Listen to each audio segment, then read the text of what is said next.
Bab 2016. Itu suara Juliana. Emosi Dewi pun meledak. Dengan tangan gemetar, dia memegang ponselnya. Ia luar biasa emosi seperti gunung meletus. Lorenzo, di sisi sana. Gendang telinga Lorenzo hampir pecah karena teriakan Dewi. Saat mau menjelaskan, dia mendengar pergerakan aneh di luar. Maka dia menjadi waspada. Segera jelaskan padaku. Kalau tidak, aku akan. Dewi belum selesai bicara. Panggilan telepon sudah diputus. Diputus. Dewi membelalakkan matanya dengan terkejut. Menatap ponselnya dengan tak percaya. Tidak disangka pada saat ini, Lorenzo memutus panggilan darinya. Ini berarti dia dan wanita itu memang punya hubungan. Pasti punya hubungan. Teringat sebelum Lorenzo pergi, dia masih mencium, memeluk, bahkan melamar dirinya. Hati Dewi terasa sangat sakit seperti ada jarum yang menusuk. Segalanya seperti lelucon. Menertawakannya karena terlalu polos dan bodoh. Bisa-bisanya percaya pada perkataan pria itu. Dewi luar biasa emosi. Luka di belakang kepalanya menjadi sakit lagi. Dia memegangi kepalanya dan bersandar di sofa. Dalam hati, dia berulang kali mengingatkan dirinya untuk tetap tenang. Dalam hati, dia masih menghibur diri dengan berpikir mungkin ini salah paham. Mungkin masalahnya tidak seperti yang dia pikirkan. Mungkin Juliana sengaja membuat gosip. Mungkin itu memang strategi Lorenzo. Dirinya seharusnya percaya pada Lorenzo. Dia bukan pria semacam itu. Berpikir sampai di sini, Dewi menahan amarahnya dan sekali lagi menghubungi Lorenzo. Kali ini panggilan langsung ditolak. Kemudian, saat dia mencoba menelepon lagi, panggilan langsung dialihkan. Jelas nomornya sudah diblokir. Bagus. Sangat bagus. Dewi emosi hingga wajahnya memerah. Segala penghiburan dirinya tadi berubah menjadi cemooh. Seluruh akal sehatnya langsung lenyap. Sekarang juga dia sungguh ingin terbang ke sana, lalu mencekik pasangan brengsek itu sampai mati. Saat dia hampir menggila, tiba-tiba ponselnya berdering. Hati Dewi bergetar. Mengira Lorenzo yang menelepon. Maka dia buru-buru menjawab. Lorenzo, kamu, Dewi, ini Bibi. Terdengar suara Bibi Loren. Apa Bibi mengganggumu? Apa kamu leluasa bicara? Tidak mengganggu. Bibi Loren, ada apa? Dewi berusaha mengontrol suasana hatinya, membuat dirinya terdengar tenang, karena tidak mau Bibi Loren khawatir. Bagaimana pemulihan lukamu? Suara Bibi Loren terdengar tenang, tapi Dewi langsung bisa mendengar ada kejanggalan. Dia buru-buru bertanya, pemulihanku sangat baik, sudah bisa bergerak dengan leluasa. Bibi Loren, ada apa? Apa terjadi masalah di panti asuhan? Tiba-tiba Lesi mengalami komplikasi. Sekarang situasinya sangat buruk. Pihak rumah sakit di sini sudah tidak bisa berbuat apa-apa. Jadi, Bibi hanya bisa meneleponmu. Bibi Loren sangat panik. Tenang dulu. Aku akan segera kembali.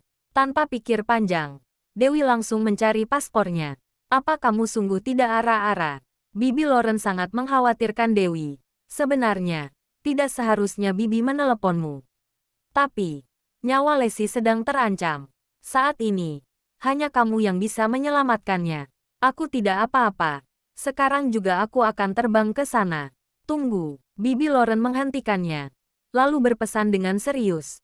Minta orang keluarga Mor mengantarmu ke sini. Jangan pergi sendirian. Denny dan rekannya mungkin masih mengawasimu diam-diam.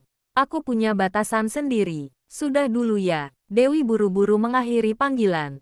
Bersiap menyuruh orang untuk mengatur pesawat pribadi. Namun, dia berpikir lagi. Lorenzo sudah mengkhianatinya. Tidak seharusnya dia masih meminta bantuan keluarga Mor. Apalagi sekarang dia sudah dioperasi. Pemulihan lukanya juga sudah lumayan. Meski Denny muncul, juga bukan tandingannya. Berpikir sampai di sini, Dewi pun membeli tiket pesawat sendiri. Dia membereskan paspor dan kopernya, lalu berganti baju dan turun ke bawah sambil membawa bawaannya. Nona Dewi, ini, Nona mau pergi kemana? Kembali ke Swedoland. Dewi memakai kacamata hitam. Beritahu Lorenzo bahwa aku dan dia sudah putus. Suruh dia jangan datang mencariku lagi. Sampai jumpa. Bab 2017. Hah, semua orang tercengang. Mereka tidak mengerti. Sebelumnya masih baik-baik saja. Mengapa tiba-tiba Nona Dewi mengumumkan perpisahan itu secara sepihak? Dewi tidak mempedulikan mereka, langsung berjalan keluar. Sonny segera menghentikannya, berkata dengan panik, "Nona Dewi, Anda jangan gegabah. Kalau ada masalah, bicarakan baik-baik. Apa ada yang tidak kami lakukan dengan baik? Anda boleh menghukum kami, tapi jangan marah. Tidak ada hubungannya dengan kalian." Dewi mengerutkan kening. Si bajingan Lorenzo melakukan kesalahan. Barulah aku mau berpisah. Kelak kalau dia bertanya atau minta pertanggungjawaban, kamu katakan saja yang sebenarnya. Berdasarkan sifatnya, biasanya dia tidak akan menjelaskan begitu banyak. Tapi, dia tidak ingin Sonny dan Kelly disalahkan dan dihukum. Ini pasti salah paham. Tuan bukan orang seperti itu. Sonny panik. Apa karena Anda melihat berita? Jangan percaya pada berita-berita itu. Semuanya bohong. Aku tidak percaya berita itu. Maka langsung bertanya padanya. Tapi ada suara wanita di teleponnya. Dewi langsung kesal. Sudahlah. Aku malas membicarakan hal yang begitu memalukan. Pokoknya, kalian jangan menghentikanku. Kalau tidak, aku akan marah. Nona Dewi, minggir. Dewi berteriak marah. Luka Anda belum sembuh. Akan sangat bahaya kalau keluar saat ini. Nona Dewi. Nona Dewi. Nona. Sonny sama sekali tidak bisa menghentikan Dewi. Kelly cemas sampai mengentakkan kaki. Bagaimana? Harus bagaimana? Kalau membiarkan Nona Dewi pergi, Tuan pasti akan menghukum kita. Di mana Kak Jeff? Tanya Sonny dengan panik. Baru pergi beberapa menit. Kelly menjelaskan dengan cemas. Sepertinya dia sangat sibuk. Tadi Nona Dewi menyuruhnya masuk dan menanyakan beberapa masalah. Lalu dia pergi dengan tergesa-gesa. Sonny tidak berdaya. Terpaksa menelepon Jeff. Tapi terus tidak terhubung. Dia menelepon Jasper lagi. Masih tidak terhubung. Dia hanya bisa pergi mengejar Dewi dulu. Saat ini, Dewi sudah sampai di tempat parkir. Dua pengawal sedang membujuknya dengan panik. Sonny berlari dari kejauhan. Mengira bisa menghentikannya. Tapi tiba-tiba Dewi menendang salah satu pengawal. Pengawal yang lain tercengang. Sebelum pengawal itu merespon kembali, Dewi langsung melompat ke dalam mobil Lamborghini merah, menyalakan mobil dan melaju pergi. Cepat tutup gerbang. Sonny berteriak dengan tergesa-gesa. Pengawal yang berjaga di gerbang segera menutup pintu gerbang besi. Tapi itu sama sekali tidak bisa menghentikan Dewi. Dia menambah kecepatan. Langsung naik ke atap sebuah mobil. Lalu terbang melewati tembok. Sudah pergi. Astaga, Sonny segera membawa orang dan mengejarnya dengan mobil. Tapi begitu dia keluar, Dewi sudah menghilang bersama mobil. Dia tidak tahu Dewi akan pergi kemana. Hanya bisa membagi menjadi dua kelompok. Satu kelompok pergi ke perkotaan. Dia sendiri membawa beberapa orang ke bandara. Di saat yang sama, dia memberi instruksi pada Kelly untuk terus mencoba menghubungi Jasper dan Jeff. San Francisco, Lorenzo baru saja membereskan kelompok pembunuh yang menyerang tiba-tiba, lalu meninggalkan aula perjamuan bersama Juliana dan yang lainnya. Sekarang sedang senja di San Francisco. Cahaya matahari terbenam berwarna semerah darah, memantulkan warna langit yang cemerlang. Saat mengingat kembali adegan di mana Lorenzo begitu hebat, satu orang melawan banyak musuh, jantung Juliana berdebar kencang, menatap Lorenzo dengan dalam. Hampir meneteskan air mata. Pasar di sini masih belum stabil. Aku menghadapi musuh di mana-mana. Itu berbahaya. Ayahmu malah mengutusmu untuk mengawasi. Lorenzo memegang setir, melihat ke depan. Sama sekali tidak melihat Juliana. Seharusnya Kak Cole yang datang. Tapi tiba-tiba dia ada urusan. Setelah berdiskusi dengan Paman Winston, ayah menyuruhku datang. Suara Juliana selalu terdengar lembut. Setiap aura yang terpancar dari tubuhnya menunjukkan kekagumannya pada Lorenzo. Waktunya benar-benar pas. Lorenzo meliriknya. Kebetulan tiba di waktu yang sama denganku. Kita juga bertemu di bandara. Bab 2018. Juliana diam beberapa detik, lalu berkata dengan pelan. Sebenarnya ayahku menyelidiki rencana perjalanan Tuan. Sengaja menyuruhku datang di saat ini. Tujuannya adalah ingin menciptakan kesempatan agar aku bisa lebih banyak berinteraksi dengan Tuan. Mereka bilang, di negara asing, Lebih mudah bagi kedua orang untuk muncul perasaan suka kalau bertemu secara pribadi. Selesai bicara, Juliana menggigit bibir bawah. Ekspresinya gugup dan tidak tenang. Mengenai rumor-rumor sebelumnya, aku sudah tidak menyelidikinya. Lorenzo tidak menyelesaikan ucapannya, tapi maksudnya sudah sangat jelas. Aku tahu itu bisa membuat Anda sangat kesal, tapi ayah dan paman Winston bersikeras mau berbuat seperti itu. Aku juga sangat tidak berdaya.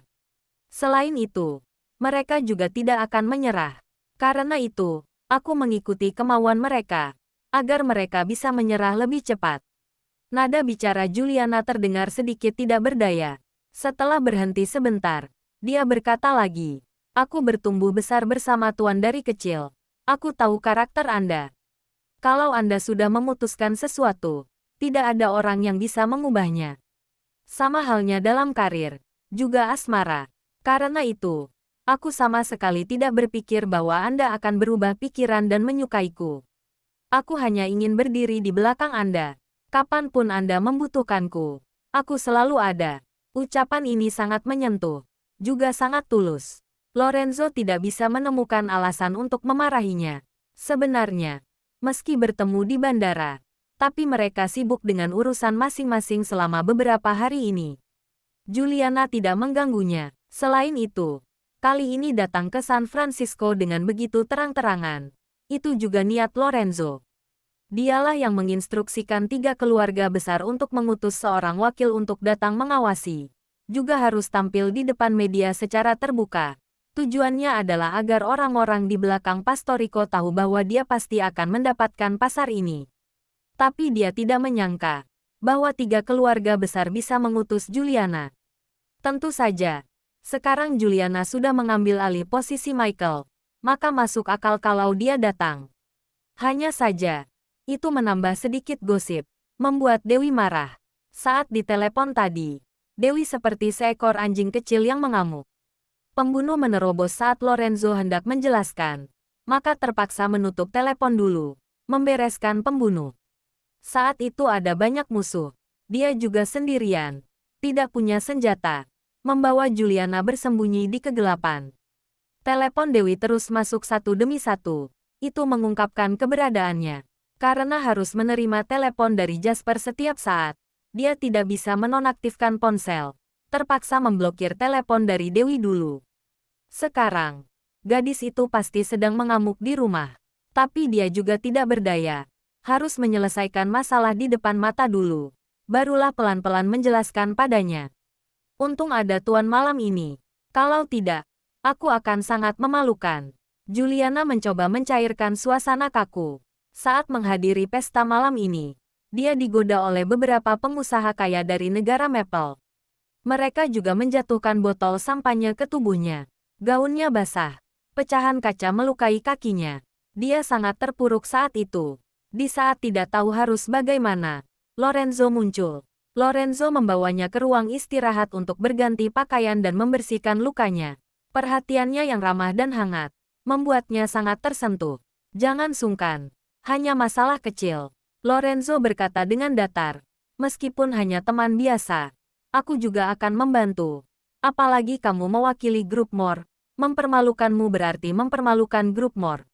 Ucapan ini terdengar dingin dan jauh, membuat Juliana sedikit kecewa. Tapi dia tidak berani banyak bicara. Hanya bisa berkata dengan pelan, "Ya, aku mengerti.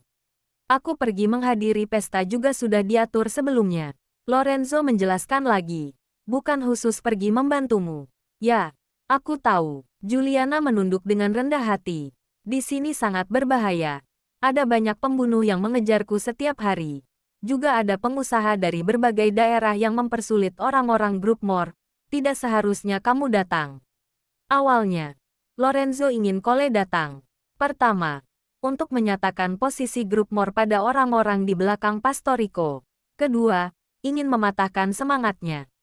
Tapi Cole sangat licik. Bukan hanya mencari alasan untuk melarikan diri, bahkan berhasil menghasut Michael untuk menyuruh Juliana datang. Michael sangat ingin berhasil. Hanya berpikir untuk segera menyatukan putrinya dengan Lorenzo. Tapi tidak disangka, dia sendiri malah masuk dalam jebakan Cole. Bab 2019. Sebenarnya aku tahu niat Kole. Juliana tersenyum pahit. Ayahku tidak bisa melihatnya. Mana mungkin aku tidak bisa melihatnya. Dari luar, dia terlihat bersatu dengan keluarga Henderson dan keluarga Yang. Sebenarnya dia punya rencana sendiri. Saat pihak ketiga bisa bersatu, dia akan ikut bersatu, mendapatkan keuntungan bersama. Tapi kalau ada hal yang berisiko, dia akan menyuruh keluarga Henderson dan keluarga yang melakukannya. Setiap kali, dia selalu menemukan beberapa alasan yang terlihat sangat mengesankan, seolah-olah dia banyak berkorban untuk membantu orang lain. Seperti kali ini, ayahku sangat berterima kasih padanya karena sudah memberikan kesempatan memperhatikanku. Jelas-jelas kamu tahu, kenapa masih mau datang? Lorenzo balik bertanya, apa aku boleh mengatakan yang sebenarnya? Tanya Juliana dengan hati-hati. Katakan, Lorenzo malah sangat menanti kebenarannya. Alasan utama adalah, karena aku ingin punya lebih banyak kesempatan untuk berduaan dengan Tuan.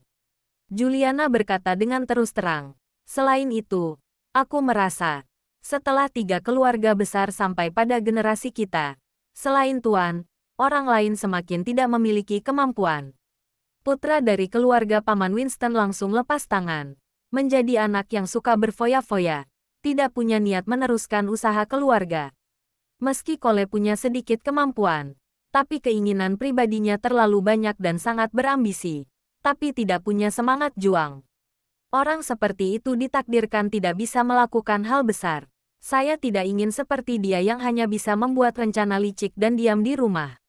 Aku ingin keluar melihat dunia luar, mencoba berjuang. Kalau 3 keluarga bisa terus berjaya, maka berdasarkan kemampuanku, aku juga bisa menopang keluarga Henderson. Kalau kelak 3 keluarga besar mengalami pergolakan, saya juga bisa berdiri sendiri, mempertahankan keluarga Henderson. Saat mendengarnya, Lorenzo sedikit tercengang, dan melihat ke arah Juliana sedikit berubah. Dibandingkan dengan anggota lain dari 3 keluarga besar, jelas bahwa Juliana mau menjalani hidup dengan lebih sadar, lebih jelas, dan lebih berambisi. Bahkan Juliana pernah berpikir, mungkin suatu hari nanti, 3 keluarga besar akan dihancurkan oleh Kole. Tidak ada kebencian dalam ucapannya, malah sangat tenang. Karena dia mengerti prinsip bahwa yang menang adalah raja, yang kalah adalah pecundang. Hukum alam di pusat bisnis, yang lemah akan dimakan yang kuat. Tapi sekarang semuanya belum pasti.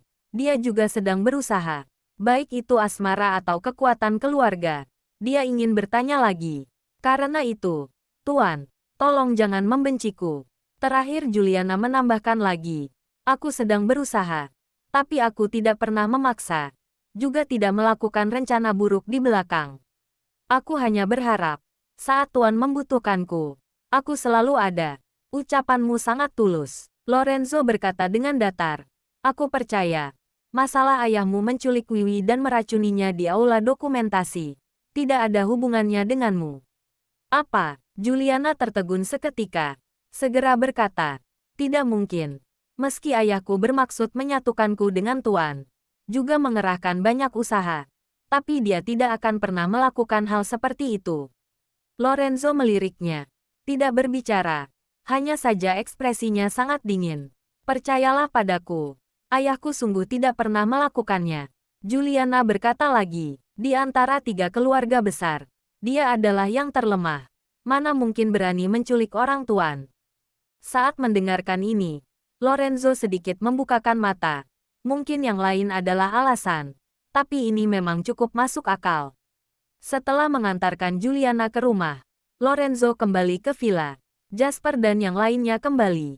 Setelah melihatnya baik-baik saja, barulah mereka merasa lega. Jasper baru saja mau bicara.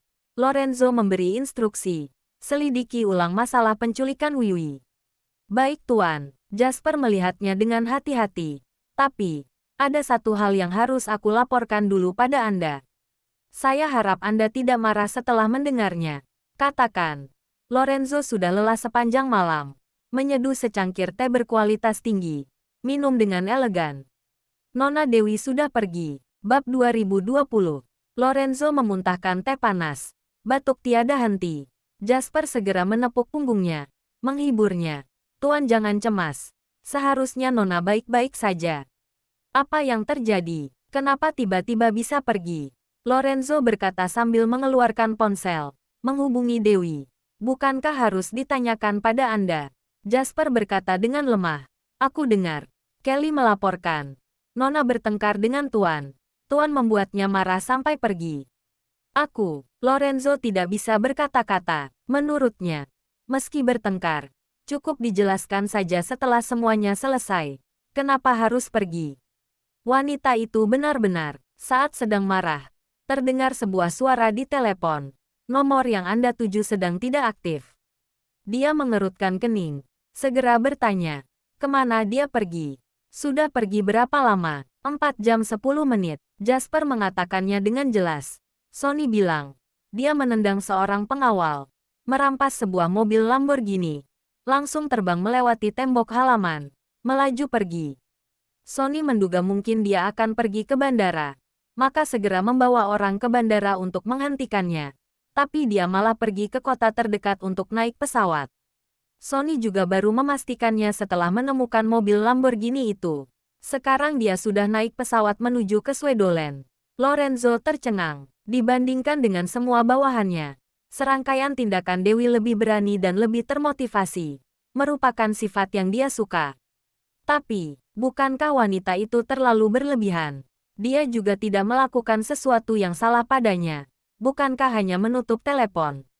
Apa perlu sampai menendang pengawal, merampas mobil, pergi ke kota lain, dan langsung naik pesawat ke Swedoland? Kalau kelak sudah menikah, bukankah wanita itu akan mengamuk dan pulang ke rumah orang tuanya setelah bertengkar? Dia memang punya banyak bawahan yang bisa ditendang. Juga punya banyak mobil yang bisa dihancurkannya. Tapi jantungnya tidak akan tahan. Tuan, apa perlu menyuruh Jeff dan Sonny membawa orang mencarinya ke Swedoland? Jasper mencoba bertanya. Takutnya Nona Dewi tidak mau pulang. Biarkan Jeff terus melakukan tugasnya dulu. Itu sangat penting. Lorenzo memberi instruksi dengan tegas. Suruh Sonny bawa orang ke Swedoland. Jangan mengganggunya. Cukup lindungi secara diam-diam. Baik, mengerti. Jasper segera menyampaikan perintah. Lorenzo mencoba menghubung Dewi lagi. Tapi ponselnya tidak aktif. Mungkin sekarang masih berada di pesawat. Setelah berpikir sejenak, dia mengirim pesan teks padanya. Hubungi aku setelah melihat pesan. Biasanya dia tidak suka menjelaskan. Menurutnya, kedua orang yang bersama harus saling percaya. Selain itu, dari awal sampai akhir, dia tidak melakukan kesalahan apa-apa. Kenapa wanita itu selalu cemburu dan mencurigainya? Kebiasaan buruk itu harus diubah. Hachi, Dewi bersin beberapa kali di pesawat, yakin bahwa si brengsek Lorenzo sedang memarahinya. Saat memikirkan semua perbuatan Lorenzo, dia sangat marah sampai menggertakkan gigi. Sangat ingin mencekiknya sampai mati. Saat sedang emosi, tiba-tiba Dewi menyadari gadis di sampingnya sedang menangis. Sudah menghabiskan sebungkus tisu, terus menyeka air mata dan ingus. Apa kamu baik-baik saja? Dewi memberikan sebungkus tisu padanya, menghiburnya. Dalam hidup ini, kita pasti akan menemui kesulitan. Berpikirlah lebih terbuka. Bajingan, menipu cintaku, juga menipu uangku. Sekarang aku tidak punya apa-apa, bahkan mengandung anaknya. Gadis itu memegang perut, menangis lebih sedih. Reaksi Dewi sangat cepat. Uangmu juga ditipu. Berapa banyak yang ditipu? Aku memberikan semua biaya sekolah dan biaya hidup yang diberikan orang tuaku padanya. Kalau di total, jumlahnya lebih dari 600 juta. Orang tuaku mengira aku masih bersekolah. Aku tidak tahu bagaimana menjelaskannya pada mereka saat pulang nanti. Gadis itu menangis sangat sedih, memegang perut dan berkata, saat baru hamil, dia berbohong padaku bilang akan menikahiku. Tapi, dia terus menundanya sampai perutku sudah besar. Dia juga kabur. Sekarang aku harus bagaimana? Saat mendengar ucapannya, Dewi langsung merasa bahwa pria sangat menakutkan. Cinta begitu menakutkan. Bukan hanya menipu perasaan dan juga uang. Jangan lupa like, komen, dan subscribe. Ya, terima kasih untuk semuanya yang sudah subscribe, like, dan komennya. Tunggu terus kelanjutannya. Ya.